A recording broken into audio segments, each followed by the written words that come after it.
Friends, welcome back to our channel. So आज एक recent update है। एस सोमनाथ रिप्लेस करेंगे के सिवान जी को न्यू इसरो चीफ के रूप में। नाउ हम एस सोमनाथ जी के बारे में थोड़ा सा ब्रीफ इंट्रोडक्शन के बारे में बात कर लेते हैं। उनकी early life, previous education, previous work achievement और वो कैसे इसरो के डेवलपमेंट और ग्रोथ में अपना हेल्प करेंगे, उसी के बारे में हम डिस्कस करेंगे। सो चलिए शुरू करते हैं। सोमनाथ एक भारतीय एरोस्पेस रॉकेट टेक्नोलॉजिस्ट और एरोस्पेस इंजीनियर हैं और 12 जनवरी 2022 को उन्हें इसरो के अध्यक्ष के रूप में चुना गया था, अभी हाल ही में। सोमनाथ का जन्म जून 1963 में अरूर, कोची, केरल में हुआ था। उन्होंने बेंगलोर में भारतीय विज्ञान संस्थान से एरोस्पेस इंजीनियरिंग में मास्टर डिग्री प्राप्त की। सोमनाथ ने गतिशील और नियंत्रण में विशेष ज्ञाता प्राप्त की है। वह भारत के अंतरिक्ष यात्री समाज से अंतरिक्ष स्वर्ण पदक प्राप्त करता भी है। और उनके अर्ली फेज के वर्क के बारे में बात करते हैं। PSLV polar satellite launch vehicle के इंटीग्रेशन में टीम लीडर के रूप में भी काम किया है इन्होंने, और इन्हें इसरो के चेयरमैन के रूप में 3 सालों के लिए चूज किया गया है। और हम देखते हैं ये कैसे इसरो के ग्रोथ और डेवलपमेंट में हेल्प करेंगे। Under a new leadership ISRO will need to continue innovation. S. Somnath, who heads the Vikram Sarabhai Space Center (VSSC) at Thiruvananthapuram, taking over at its chairperson। इस साल फसल उत्सव भारतीय अंतरिक्ष अनुसंधान के लिए शीर्ष पर एक बदलाव लेकर आया है। विक्रम साराभाई अंतरिक्ष केंद्र के प्रमुख S. सोमनाथ के साथ संगठन इसरो VSSC तिरुवनंतपुरम में इसके अध्यक्ष के रूप में पदभार ग्रहण किया है।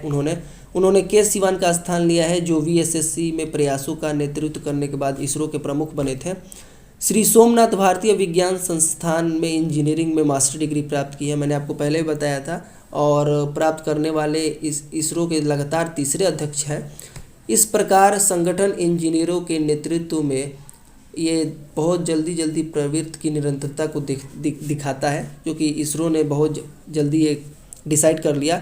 यह देखा जाना है कि क्या श्री सोमनाथ की रॉकेट इंजनों में अग्रणी नवाविचारों में विशेष ज्ञान है। उदाहरण के लिए जो है क्रायोजेनिक इंजन, और इसरो में भविष्य के विकास को क्या न्यू आकार देगा। चलिए देखते हैं आगे। If earlier the Mars orbital mission which broke the record for expense by costing just 7 रुपये per kilometer and Chandrayaan 2 had kept anticipation high, the new chairperson will oversee the unfurling of the human space flight program। यदि पहले ही Mars orbital mission, जिसने केवल 7 प्रति kilometre की लागत से खर्च का रिकॉर्ड तोड़ा था, और चंद्रयान 2 ने प्रत्याशा को ऊंचा रखा था, तो नया अध्यक्ष मानव अंतरिक्ष उड़ान कार्यक्रम गगनयान के उद्घाटन की देखरेख करेंगे। एक और लंबे समय से प्रतीक्षित मिशन आदित्य L1 है। यह विज्ञान विशेष रूप से सौर भौतिकी के लिए समर्पित अंतरिक्ष में भारत का सबसे बड़ा निवेश बन गया है और विकास हो गया है। सूर्य का अध्ययन करने के लिए लैग्रेंजियन पॉइंट, देखिए मैं यहाँ एक टर्म आया है लैग्रेंजियन पॉइंट, इसके बारे में मैं आपको बता दे रहा हूँ। लैग्रेंजियन पॉइंट जो है एक अंतरिक्ष में वो बिंदु है जहाँ पे किसी भी वस्तु जो है इक्विलिब्रियम में रहती है, मतलब कि वो स्थिर रहती है भेजने के बाद।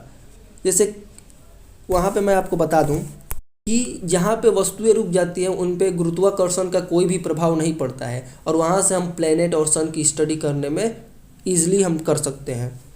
आगे देखते हैं। Mister Somnath will also lead a transition in the stance of ISRO toward privatisation. Shri Somnath निजीकरण की ओर और इसरो के रुख में बदलाव का नेतृत्व भी करेंगे। कुछ साल पहले तक इसरो अंतरिक्ष प्रौद्योगिकी और भारत सरकार और कुछ अंतर्राष्ट्रीय सहयोगों द्वारा उपयोग किए जाने वाला अनुप्रयोगों में से सामाजिक आर्थिक लाभ प्राप्त करने में काफ़ी हद तक उसी में व्यस्त था।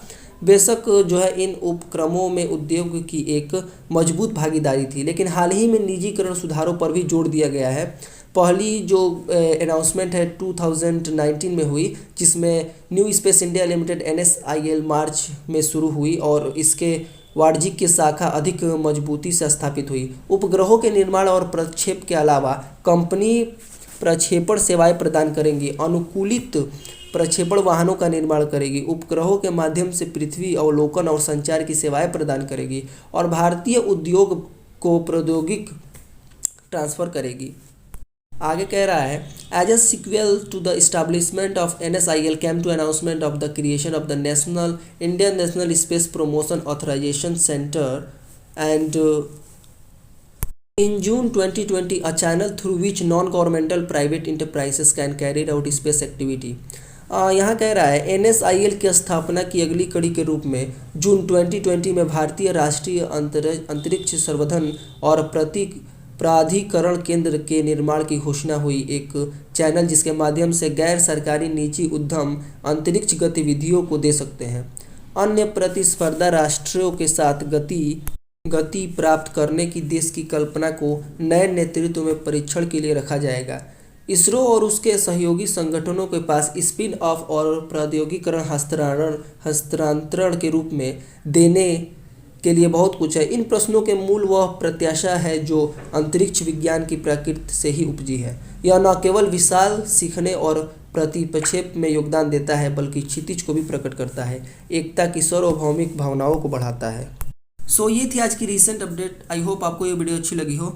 सो thanks for watching, see you, good day, bye bye.